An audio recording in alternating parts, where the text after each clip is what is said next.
Coucou tout le monde!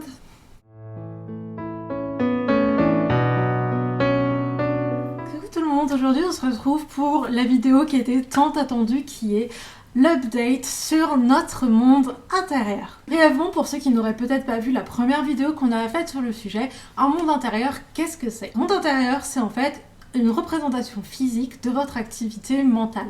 Tout le monde en a un, c'est un monde qui est créé par le cerveau. La différence pour les personnes multiples, c'est qu'il est plus facile d'accès parce que pour nous, ça nous permet de nous voir avec nos propres apparences entre alters et ça permet aussi de favoriser la dissociation lors de traumatismes. Le monde intérieur, c'est différent pour tout le monde, mais pour les systèmes, il faut savoir qu'il y a des éléments qui reviennent souvent dans les mondes intérieurs. Ce n'est pas parce que le vôtre n'est pas comme les autres ou ressemble beaucoup aux autres que vous n'êtes pas légitime d'avoir votre propre monde intérieur.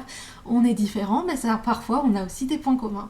Dans cette vidéo, je vais reprendre tout depuis le début parce que entre ce que j'ai dit, ce que j'avais pas dit, ce que je pensais, etc., ça va être compliqué. Donc on fait table rase et on reprend tout depuis le début sur notre monde intérieur. Tout ce que je vais dire va être illustré par des fiches, par des photos qu'on a dessinées ou qu'on a trouvées sur Pinterest pour un peu illustrer notre monde intérieur, pour que vous puissiez mieux vous le visualiser. Et dès que je parlerai d'un alter, j'essaierai de mettre sa fiche comme vous nous l'avez demandé, pour que ce soit un peu plus clair pour vous et pour aussi que vous puissiez mettre un visage sur les noms que j'utilise. Ceci étant dit, on commence directement parce que je pense que ça va être long. Accrochez-vous.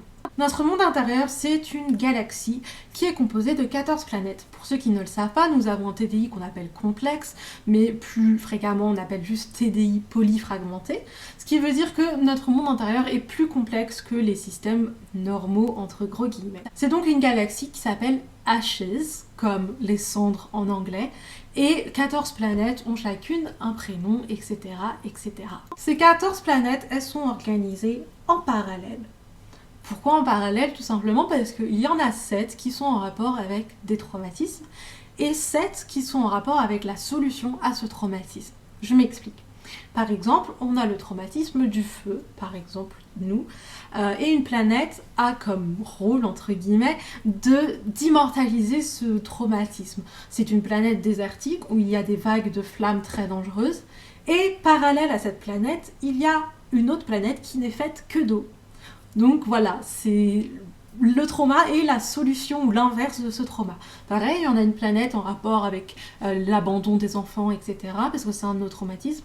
Et à l'inverse, on a une planète où les enfants sont mis à la première place, ils sont adoptés, ils sont aidés, etc. Donc voilà, chaque planète a un peu son opposé et on fonctionne comme ça.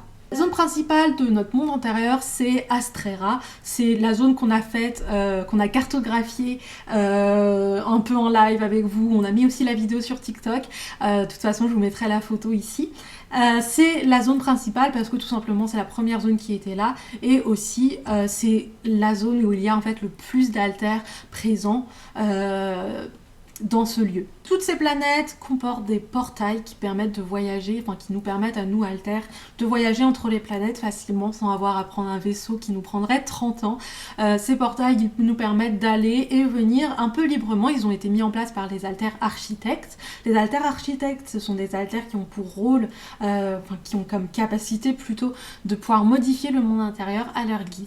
Il faut savoir que toutes les planètes sont dirigées en général, pas toutes mais la plupart, par un système de royauté, etc. Dans notre monde intérieur, tout ce qui est royauté, noblesse est très très présent. On sait pourquoi, mais on n'a pas forcément envie de l'expliquer maintenant. Mais en tout cas, voilà, il y a des rois, des reines, il y a des princesses, il y a des comtes, il y a des comtesses, il y a des duchesses, il y a beaucoup de royautés, de têtes couronnées et de nobles. Sur Astrera, on retrouve la reine Juno, qui est actuellement le souverain de cette planète. Son frère, le prince Jonas, qui est son grand frère, mais pour des raisons politiques, etc., bon, qu'on vous expliquera peut-être un jour, c'est quand même sa sœur qui a pris le trône. Et le prince Jonas est marié avec la princesse Sylviana, et tous deux ont une superbe fille qui s'appelle Valeria.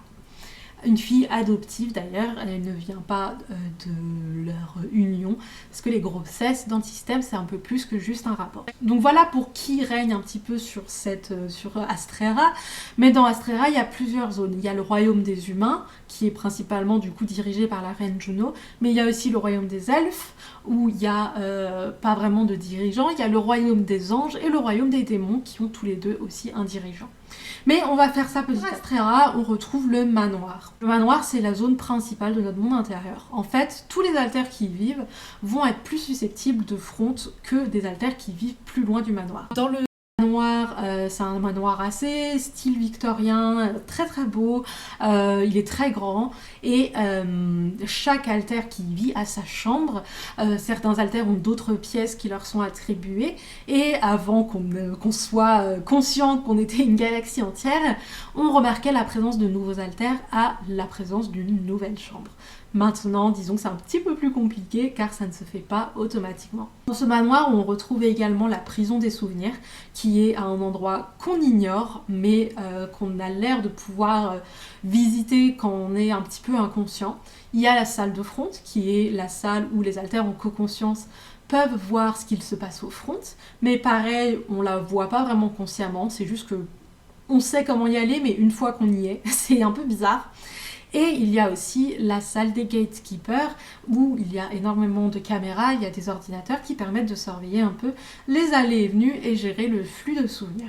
Le manoir, il est bordé de jardins qui sont très bien entretenus. Il y a aussi une serre, un jardin d'hiver qui appartient à Sophia, parce que Sophia, c'est une personne qui adore les plantes, elle s'en occupe énormément. Et dans les sous-sols du manoir, il y a 2 pièces importantes. Le laboratoire de Shay qui donne sur la salle où on peut voir les alters en dormance. Les alters en dormance flottent dans une sorte de capsule. Et il y a l'entrée du lac souterrain qui permet de rejoindre la mer du continent. Mais disons que c'est que pour Lia et Opal qui sont des sirènes, parce que nous, on n'a pas vraiment assez d'apnée pour y accéder. Mais certains Littles s'y baignent parfois au lac souterrain, mais juste ils ne font pas la nage jusqu'à la mer, je vous rassure. Aux abords du manoir, on retrouve le cirque de Storm, qui s'appelle le cirque des ficelles. C'est un cirque à l'ambiance un petit peu obscure, un petit peu nocturne, voire cauchemardesque, mais qui au fond n'a pas vraiment grand chose d'effrayant, c'est juste que vu de loin, le soir, quand il n'y a que ça qui brille dans le jardin, n'a pas forcément énormément envie d'y aller. Elle y vit avec Natasha, sa fille, et Hayley qui passe parfois les voir. C'est un cirque qui s'appelle Cirque des ficelles pour la simple et bonne raison que Storm fabrique plutôt, des poupées articulées qu'elle arrive à diriger et qui prennent un peu vie dans le monde intérieur. C'est un peu flippant. D'où le nom, le cirque des ficelles, parce que c'est comme les ficelles d'un pantin que l'on dirige comme ça. Un peu plus à l'ouest, on va retrouver le village. Le village, c'est une tout petit hameau qui est composé de quelques maisons aux poutres apparentes, une ambiance très rustique mais très agréable, où vivent certains alters. Il y a Nat qui y vit, il y vit avec ses 2 protégés Azur et Cristal. Je vous laisse faire pause pour les fiches parce que sinon on va jamais y arriver. Il y a aussi qui y vit? Il y a Joe qui y vit et d'autres alters, mais en tout cas c'est un petit hameau très agréable. Et si on suit un peu dans cette direction, on va retrouver les collines du palais qui sont bordées de fleurs incroyables qu'on a appelées les azulas. Ce sont des fleurs blanches, un peu comme des jonquilles, qui s'illuminent quand on marche à côté d'elles. Donc le soir, quand on marche dedans, on voit le chemin qui s'illumine, c'est très joli. Et en haut de la colline, il y a le palais d'Astraea. Dans ce palais vivent la reine Juno, bien sûr, le prince Jonas, la princesse Sylviana, la princesse Valeria, mais on y retrouve aussi Philippe, qui est leur conseiller. On retrouve Mel Medarda, qui provient de la source Arcane, qui est aussi leur conseillère. On retrouve Victor, qui va et vient entre le palais et la forêt, et Angèle qui veille sur la famille royale de pied ferme, pardon. C'est un palais assez grand, il Il est un peu plus moderne que le manoir, mais ça reste quand même une époque vers victorienne, très agréable, très jolie. Là-bas, il y a souvent des réceptions, on a déjà fait des balles, c'est vraiment un très bel endroit. Entre le village et le palais, un peu plus reculé, on a l'hôpital abandonné. L'hôpital abandonné, c'est comme le nom l'indique, un hôpital. Dedans, il y a également un amphithéâtre où vit Allison, mais sinon, c'est les altères qui ont des problèmes de santé qui vivent là-bas, donc Bip Bip, qui a des problèmes cardiaques, et Rain qui a des problèmes au niveau des intestins. Et c'est Lisa, l'infirmière, qui s'occupe d'eux, qui est également une altère. En face de toutes ces zones que je viens de vous citer, il y a une forêt de l'autre côté. Il y a deux types de forêts. La forêt elfique, qui est composée de grands champignons, de plantes un petit peu mystérieuses, etc., où vivent Bloom, où vivait Sylviana avant, où vivent également Neytiri et Kiri, parce qu'elles sont un peu plus dans leur élément que dans un monde vraiment humain. Et la forêt sombre, tout simplement une forêt, comme on en a dans ce monde-ci, mais qui est particulièrement, arbustée. Il y a beaucoup d'arbres, donc c'est vrai qu'on voit très peu la lumière quand on s'y promène beaucoup, mais elle n'a rien d'inquiétant, en fait, c'est juste qu'il y a beaucoup d'arbres, beaucoup d'ombre, en fait, plus que de lumière qui passe. Dans la forêt elfique, on trouve un puits qui mène à la ville souterraine de Cryptville, qui recueille plein d'espèces, qui a des elfes qui vivent avec les humains, qui vivent avec des démons, qui vivent avec des anges, tout le monde, toutes les personnes en fait qui veulent vivre un peu mêlées aux autres, vivent là-bas sans avoir peur d'être jugées ou vivre un petit peu de la discrimination raciale. Là-bas, à Crypt en tant qu'alter, il me semble qu'il n'y a que Iliona qui vit parfois, mais sinon je ne pense pas qu'il y ait d'autres alters, il me semble. Et à l'inverse, dans la forêt sombre, il y a un passage qui mène à Zone, qui est inspiré de Zone d'Arcane, où vivent Jinx et où vivent Amelia. C'est pareil, une ville souterraine, assez pauvre, avec beaucoup d'ambiance cyberpunk, donc Amelia s'y plaît beaucoup, et Jinx, elle est ravie, c'est son terrain de jeu, elle fait tout ce qu'elle veut là-bas, elle fout le bordel, et nous, on est tranquille. Dans la forêt sombre, on retrouve la cabane, qu'on appelle comme ça, parce qu'avant elle appartenait à Lilou, et maintenant elle appartient à Hayley, donc la cabane de Lilou, on a juste mis maintenant la cabane. Hayley, il vit, donc comme j'ai dit, entre cette cabane et le cirque, elle voyage un petit peu entre les deux. C'est une cabane super jolie, très cottagecore, avec des fleurs, avec des buissons, etc. Lilou, là-dedans, quand elle y vivait, il y avait tous ces trucs d'ésotérisme. Mais maintenant, Lilou, elle vit dans la dépendance, qui est à l'orée de la forêt sombre, où elle y vit avec Eve et avec leurs deux jumeaux, Sun et la dépendance de cette petite famille, c'est un petit cocon d'amour, c'est une maison toute mignonne, avec pareil des poutres apparentes, avec des chambres pour les jumeaux et une chambre pour elles. Elles cultivent des fleurs, elles sont trop contentes, elles cultivent un potager, elles vivent dans leur petit cocon d'amour depuis qu'elles sont mariées et ça leur va très très bien. Un peu plus vers l'est de ces forêts, on retrouve la campagne, tout simplement des champs où vivent Corne et Bleuet dans une maison où il y a, enfin dans une maison, c'est plutôt une ferme où ils élèvent du bétail, où ils cultivent du maïs et ils cultivent aussi des tournesols parce que Erin leur a demandé et du coup ça fait à peu près 1 an qu'ils cultivent du tournesol, mais avant c'était vraiment principalement le blé. Là-bas ils ont beaucoup d'animaux. Corne il est souvent en voyage pour faire un petit peu l'import-export de sa marchandise. Pendant ce temps-là, Bleuet il reste souvent chez lui et Erin vient le voir et puis ils vont dans les champs, ils vont et viennent, ils s'amusent beaucoup. En tout cas c'est un endroit très beau, très paisible. Un peu plus vers le nord, on va retrouver le désert des Landes ombrées, comme le nom l'indique. C'est un désert qui est plutôt rocheux que sableux, je sais pas comment on dit. En tout cas, il y a plus de roches et de cavités que de sable.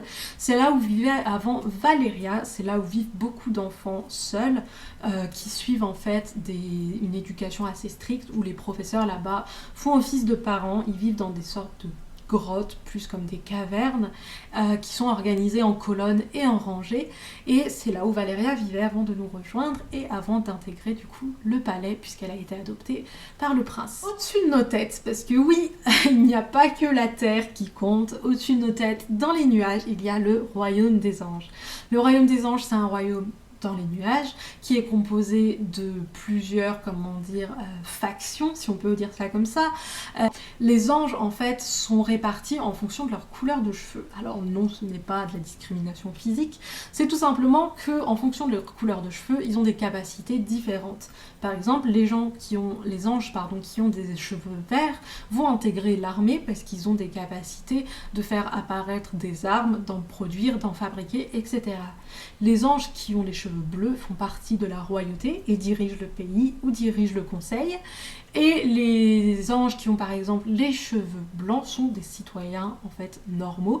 Les anges qui ont les cheveux violets sont des prêtresses qui aident les sages à conserver un petit peu le savoir des anges. Au royaume des anges vivent Ilyona quand elle n'est pas à crypte, mais vivent aussi la reine Pensée et son frère le roi Tao.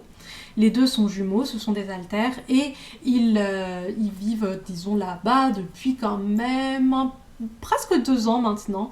Avant, ils n'étaient pas conscients qu'ils étaient héritiers du trône, mais maintenant qu'ils en sont conscients, je vous assure qu'ils ont bien récupéré leur trône.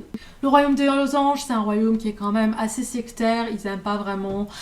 Ils aiment bien les humains, mais sinon, ils sont assez dans leur coin, un peu comme les elfes, mais un petit peu moins hautains que les elfes. On redescend sur Terre et on passe près de la mer Rose. À la bordure du continent, il y a des montagnes, les montagnes du Nord, qui sont très froides. Il y a énormément de neige là-bas, beaucoup de tempêtes de neige, beaucoup de blizzards, et c'est au creux des montagnes qu'on retrouve le royaume des démons. Le royaume des démons, c'est un royaume qui est dans les montagnes, donc qui est dans une sorte de grotte, où il y a de nombreuses espèces. En fait, tout ce qui est appelé démon dans notre monde intérieur, c'est tout ce qui n'est pas vraiment humain. Donc tout ce qui est loup-garou, tout ce qui est hybride, mais que certains hybrides, tout ce qui est plutôt chauve-souris, vampire, succube, etc., ça va être dans le royaume des démons. Le royaume des démons, il est dirigé par le comte Peter, qui est lui-même un vampire, et on a beaucoup d'altères qui vivent là-bas. Par exemple, on a Hayley, il vivait avant, mais sinon on a Maisie Keane, qui est une altère fictive, Karl aussi, il vit, c'est d'ailleurs le protégé du comte Peter et d'autres altères, mais ça je vous invite à aller regarder sur leur petite fiche. En passant ces montagnes, on arrive dans la mer Rose. La mer Rose n'est pas rose du tout, c'est juste que c'est une mer qui est sucrée et qui mène à plusieurs îles. Sous cette mer sucrée, on retrouve le royaume des océans qui est dirigé par le roi Drago, qui n'est pas un alter, c'est un PNJ, mais c'est le père d'Opale qui est en fait un prince, mais disons qu'il a été banni de son royaume, mais bref. Donc c'est un royaume sous-marin où il y a beaucoup de sirènes et tout ce qui est serpent de mer, dragon de mer. Plus loin dans cette mer, on retrouve le royaume des abysses. Le royaume des abysses, on n'y va pas, c'est assez dangereux, c'est là où il y a toutes les créatures des profondeurs. Je pense que c'est tout simplement en rapport avec notre thalassophobie, enfin ma thalassophobie plutôt. On retrouve donc des calamars, des pieuvres, des requins, etc. Tout ce que tu n'as pas envie de croiser quand tu fais de la plongée. Un peu plus loin, on retrouve 2 îles. L'île des enfants perdus, où sont arrivés Anna et le docteur Shay avant de venir au manoir, et l'île oubliée où vivent des géants, mais pour le coup, on s'y connaît très très peu sur cette île parce qu'on n'y est jamais allé et aucun alter n'en est revenu ou n'y est allé tout simplement en fait. Donc on sait pas grand chose. Nous avons fini pour Astraea, maintenant nous pouvons parler de Clovia. La planète Clovia, elle est dirigée par la reine Dabria et la reine Colombe, ce sont 2 jumelles, et elles 2 règnent sur leur armée de loups, donc comme le nom l'indique, c'est des loups, et Clovia est peuplée entièrement d'hybrides, comme Anna qui a une forme humaine et qui a une forme chien. Là-bas, on n'a pas vraiment beaucoup d'altères en soi qui vivent là-bas, à part du coup Colombe et Dabria, qui sont les reines, donc elles vivent là-bas. Mais sinon, on n'a pas vraiment d'altères qui y vivent, mais c'est une planète à anneaux, et c'est une planète violette qu'on voit depuis Astraea. Un peu plus loin, on a la planète Saphir. La planète Saphir, c'est une planète assez futuriste, assez cyberpunk, qui est en fait remplie de buildings, on dirait un énorme New York. C'est la reine Psyché qui règne sur la planète Saphir, et dedans il y a beaucoup d'humanoïdes et des tueurs à gages. À l'origine, Angèle vient de la planète Saphir, et Amélia aussi, car c'est une androïde, enfin humanoïde si vous préférez. C'est une planète qui est à fond sur tout ce qui est nouvelles technologies, sur tout ce qui est grand building, grand business, etc. Voilà, c'est une ville très active, une planète pardon très active qui bouge beaucoup et où il y a quand même pas mal de mercenaires et ce genre de choses, mais à visiter, moi j'y suis déjà allée, c'est vraiment très bien. Oui, on est de retour sur Plume Tourisme, écoutez, que voulez-vous. Ensuite, nous avons la planète bleue, comme son nom l'indique, c'est un peu comme la Terre, sauf qu'il n'y a pas de Terre, il n'y a que des océans. La planète bleue, c'est à l'instar du royaume des profondeurs, du royaume des abysses, pardon. Elle est peuplée de créatures marines en tout genre. Le dirigeant est inconnu car on n'a pas vraiment pu la visiter parce qu'en fait le portail qui y mène, c'est genre tu sors du portail et tu plonges en fait, c'est ça. Et on n'a pas très envie de se retrouver face à un mégalodon, vous voyez, donc personne n'y est encore allé. Tout ce qu'on sait, c'est qu'elle est recouverte d'eau, qu'il y a souvent des tempêtes donc de mer, et du coup que c'est des créatures des abysses. Nous avons la planète brûlée. La planète brûlée, c'est un désert sans fin. Il y a du sable, il y a aussi des roches, et en fait c'est un peuple de nomades qui va un peu vivre là-bas, un peuple qui n'a pas de dirigeant unique, mais qui est protégé par ce qu'on appelle les archers du feu.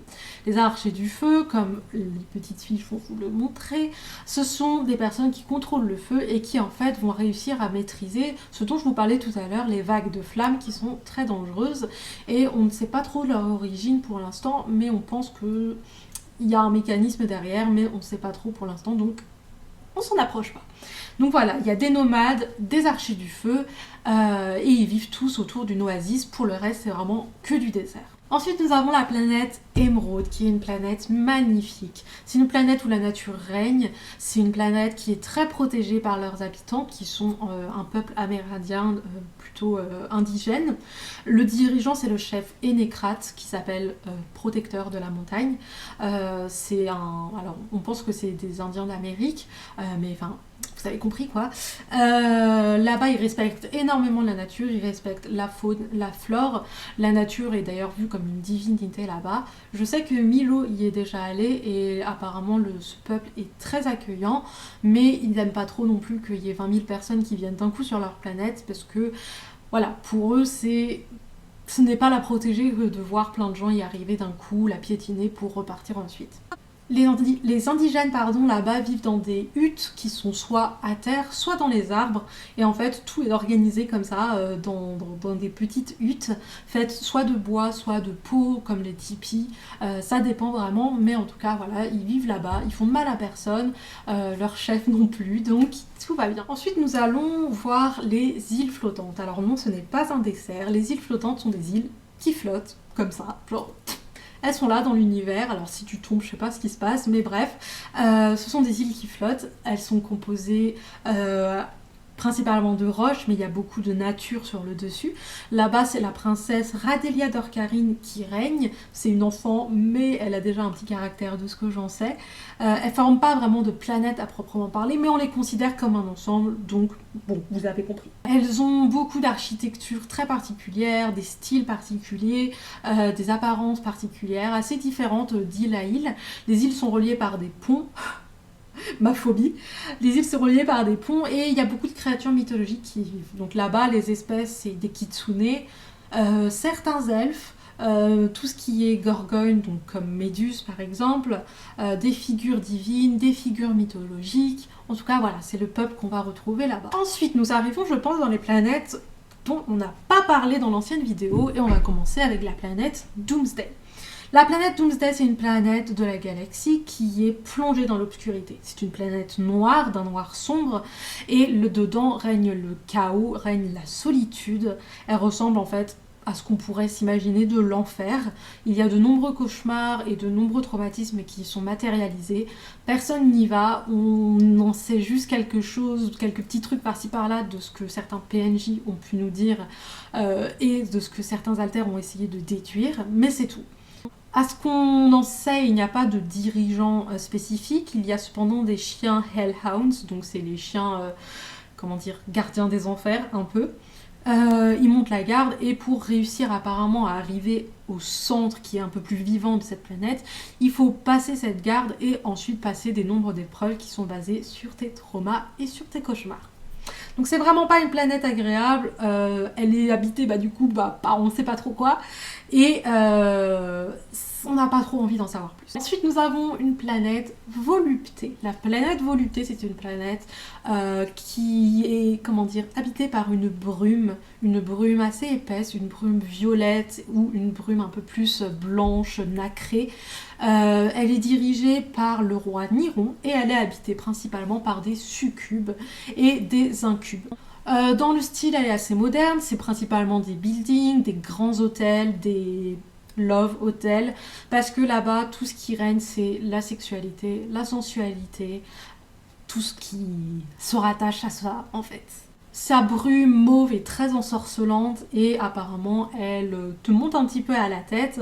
Et c'est vrai que là-bas, tout le monde est très accueillant, voire un peu trop. Nous avons ensuite la planète Diamant. La planète Diamant s'appelle comme ça car elle ressemble à un diamant vu de loin.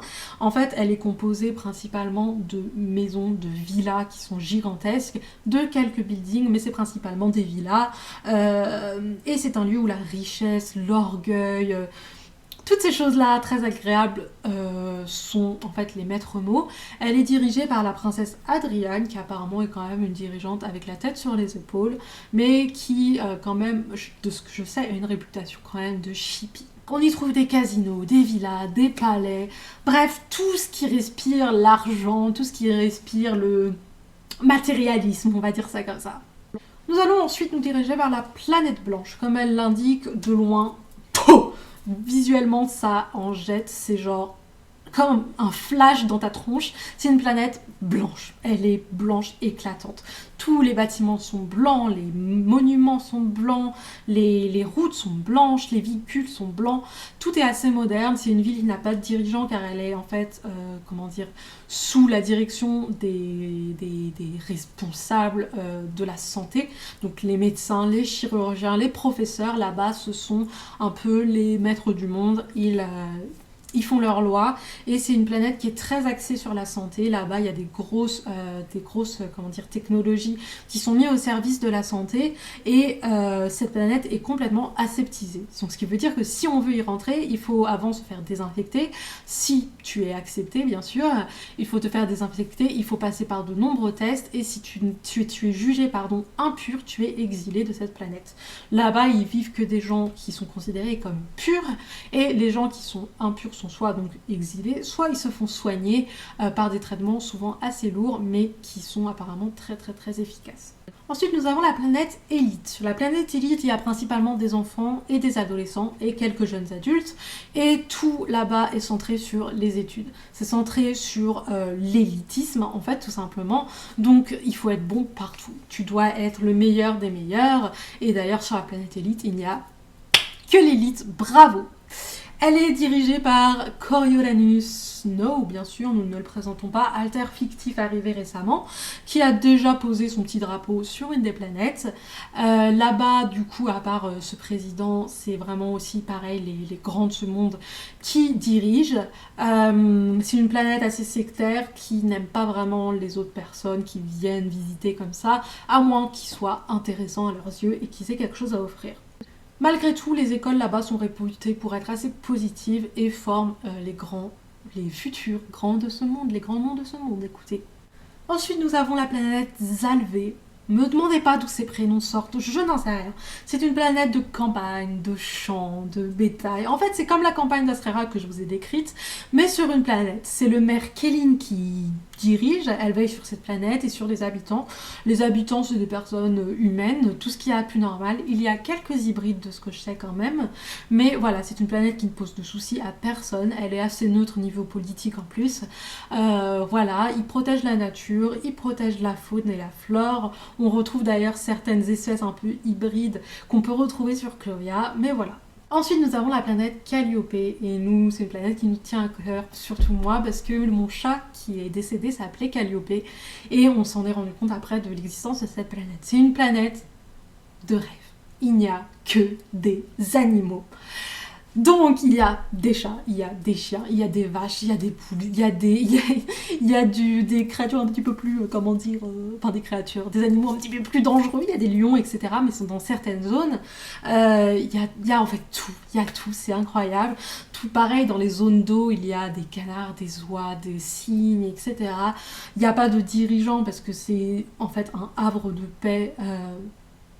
Animalier et agricole, mais il n'y a pas d'humains qui y vivent, les humains peuvent y aller, en respectant certaines zones bien sûr, parce que si tu te retrouves dans une zone genre où il y a des animaux un peu dangereux, ça peut être compliqué, mais la plupart des animaux sont habitués aux êtres humains et sont vraiment des pots de colle.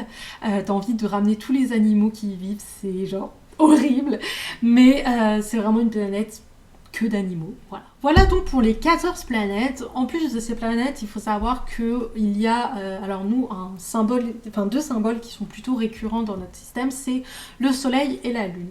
Le Soleil et la Lune dans notre galaxie, ils représentent deux altères, Némésis qui représente le Soleil, et la Lune c'est Taiowa. Ce sont des altères à part entière. Taiowa est inspiré des croyances d'Amérique latine, et Némésis, je pense que vous connaissez. Donc dans la galaxie, ce ne sont pas vraiment des planètes, mais le Soleil et la Lune sont représentés par ces deux altères. Et il y a également une sorte de trou noir qui s'appelle Kalalini. Donc pour ceux qui connaissent l'histoire de Kalalini, je pense que vous comprenez. Sinon, pour ceux qui ne connaissent pas, en fait, Kalalini, c'est le nom qu'une personne schizophrène donnait au monde qu'elle voyait dans sa tête, avec tous les cauchemars, etc. Tout ce qu'on sait sur ce sort de trou noir, c'est que c'est son nom, en fait. Pour le reste, on ne sait pas vraiment ce qu'il fait là. On pense qu'il représente le passage entre ce monde intérieur et le monde extérieur. Mais on n'est pas vraiment sûr. En tout cas, c'est plus comme une sorte de tourbillon. On ne sait pas si c'est un danger, on ne sait pas si techniquement c'est une sorte de planète. Mais en tout cas, nous pour l'instant, on préfère le voir comme une sorte de vortex, comme une sorte de passage qui immortaliserait en fait cette connexion entre le monde intérieur et le monde extérieur. Vous avez peut-être remarqué que les elfes n'ont pas vraiment de planète à eux. C'est vrai qu'en fait, on pense qu'à la base, il y avait une planète qui était à eux, peut-être celle Calliope, mais qu'au fur et à mesure, en fait, ils ont migré vers d'autres planètes.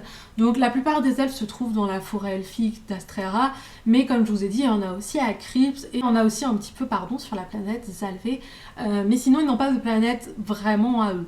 Pareil pour les démons, ils ont leur royaume à Astrera, mais ils n'ont pas de planète qui leur est dédiée, ou alors c'est peut-être la planète Doomsday, mais du coup, on ne sait pas exactement. Pour donner un peu plus de détails sur notre monde intérieur, nous, il faut savoir qu'on a tous nos sens là-bas, on a le goût, on a l'ouïe, on a l'odorat, on a la vue et le toucher. Nos sens ne sont pas altérés là-bas, le temps se déroule comme ici, sauf qu'il y a une heure en moins. Donc là, actuellement, quand je filme, il est 22h15, donc là-bas, il est 21h15. Cela change également avec le décalage horaire, mais le temps se déroule normalement. Avant, on n'avait pas de nuit, mais maintenant, depuis quelques années, on en a. Donc, on a des cycles jour et nuit normaux. La météo, là-bas, se base sur nos émotions. Faut savoir que quand on était vraiment dans une période très compliquée, ça se basait exclusivement sur mes émotions ou les émotions fortes des altères en front. C'est toujours le cas, mais maintenant, ça se base vraiment que quand les émotions sont très fortes. Ce qui fait que vraiment, si je suis juste un peu tristoune, ça va pas vraiment, ça ne va pas vraiment influencer la météo. Par contre, si je suis vraiment triste, le cœur brisé, etc., ça va influencer la météo. Il va neiger d'ailleurs en l'occurrence. Mais sinon, maintenant, on a l'impression qu'on retourne vers un cycle de saison plutôt stable. Par contre, il y a toujours des effets météorologiques qui signifient certaines choses. Par exemple, les éclipses. Les éclipses, ça signifie que le corps est en danger de mort. Donc, quand on a fait des TS, il y a eu des éclipses qui ont été vécues dans le système, qui ont traumatisé certains altères parce que c'était des événements très forts et très très très terrifiants. Il y a certaines conditions météorologiques qui sont extrêmes, comme les tempêtes, comme les tornades, etc. Mais on ne sait pas encore à quoi vraiment elles sont reliées. En tout cas, maintenant, on a des saisons plutôt normales. Il faut savoir que les altères dans le monde intérieur, toute leur vie est là-bas, ils ont des liens entre eux, ils font ce qu'ils veulent, en pique-nique s'ils en ont envie, ils voyagent sur d'autres planètes s'ils en ont envie. On a beaucoup de PNJ. Pour ceux qui ne savent pas, les PNJ, ce sont des personnes non jouables, donc pas des alters, qui sont juste là pour donner vie au monde intérieur. On en a énormément et il y a toute une histoire derrière notre monde intérieur qu'on est en train d'écrire. Le livre est sur Wattpad, sur notre compte Wattpad. On l'écrit petit à petit, mais en tout cas, il y a une histoire très complexe derrière notre monde qui est en rapport avec nos traumatismes, mais aussi par rapport à notre vécu et ce qu'on a vu autour de nous en grandissant. Donc voilà. Franchement, j'ai réussi à faire moins d'1 heure, je sais pas comment j'ai fait. Le montage il va être horrible à faire, mais j'espère que ça vous aura intéressé, j'espère que ça vous aura donné envie de prendre un petit billet pour Plume Tourisme et de venir nous voir le jour où il y aura une machine qui permettra d'aller dans le monde intérieur des gens. En attendant, ce n'est pas possible, n'en déplaise aux fakes qui racontent n'importe quoi. J'espère que ça vous aura intéressé. Sachez que tous ces détails sont sur notre serveur Discord ou sur notre story Innerworld, donc sur Insta. Notre story à la une. N'hésitez pas à nous donner vos retours en commentaire. Merci d'être resté jusqu'à la fin. On vous fait de très gros bisous. À bientôt les petites ailes. Plein de bisous tournesol sur vous. Mouah.